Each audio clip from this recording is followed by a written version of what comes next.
In this lesson, we'll look at how we get images into our HTML pages. In our previous work, we've been working on a file called hubble.htm. We'll continue working on that file in this chapter. In the Chapter 4 folder, find the file hubble.htm and open that in TextEdit. And also open that file in your web browser. We'll see the file that we've been building up to this point. I'm going to tile my windows side by side so I can see them. I'll also leave the project files folder on my desktop within our line of sight, because I'm going to go back out to the project files folder and look in Chapter 4. And in the images directory, you'll find a file called myastrohobby.gif. This is a little banner that's intended to go with this page which we're working on, which I'll open in Photoshop on my machine. You can open this in Preview on the Mac or Paint on the PC. I'll open this with Photoshop, just so I can see what this image looks like before I put it onto my page. And this is a very simple image. I'm going to close this file, and I'm going to quit Photoshop. Now that I have an idea of what this image looks like, I want to get this image into my page. When you're at the point of coding a page in HTML, and you want to get your images into the page, you need to create the image first, and then bring it into your page. Now you can be working on your HTML, realize that you need an image, and then go make the image and bring it in. But you need a file that's in GIF, JPEG, or PNG format to bring that image into your page. Since we already have this myastrohobby.gif file, let's go back over to our HTML page and scroll down and find our main content div, which, as we can see in our web browser, encompasses all of the content of our page and gives us our white background. I want to put our banner before this white space. So, in our HTML page, we'll find the beginning of this white space, which is our main content div, which we created in a previous lesson. And I'll add a few more lines after the opening body tag, so that I have some space before my main content div to work in. Now, if we look in the projects file folder again, in Chapter 4, what we want to do is we want to pay attention to the location of our image relative to the file that we're working in. What does that mean? Just looking at this directory structure. And this is what we're talking about when we talk about a directory structure. Where on our computer do our files exist?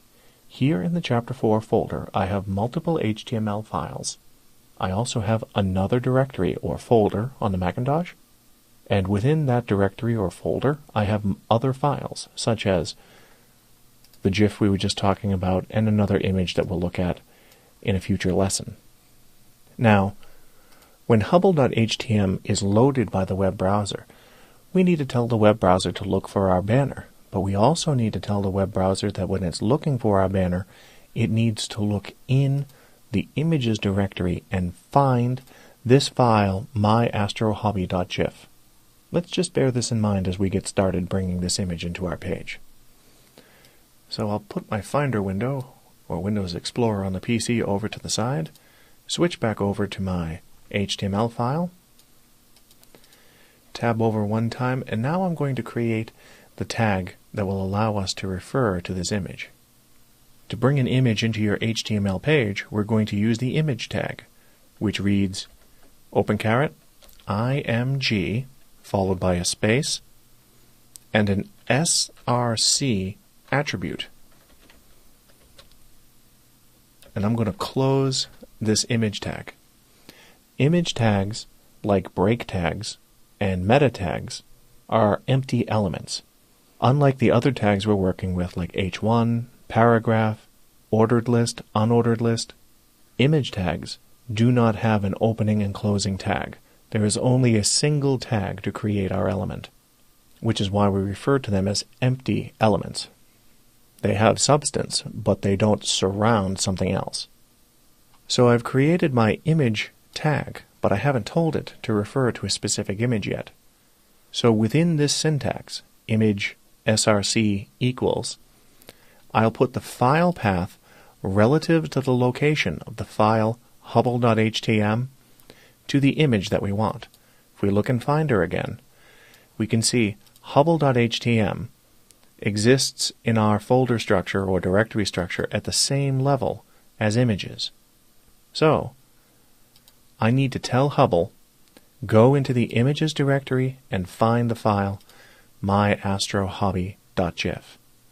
So, over in our HTML file, starting from the same level as the hubble.htm file, we'll go into the images directory, and then I'll add a / to indicate that the name of the directory that we're going into is finished, and now I'll type the file name of the file that we want, which in this case is myastrohobby.gif. Notice that I still have my Finder window open over here. I'm doing that on purpose because as you start typing a file name, you're likely to forget what the name of the file name is. So I always want to check, let the machine do the hard work and tell you where things are. So just glance back over if you ever have any doubt where your files are. So I'm going to save my file now and switch over to my web browser, and if I hit the reload button, now that image is displayed at the top of my page.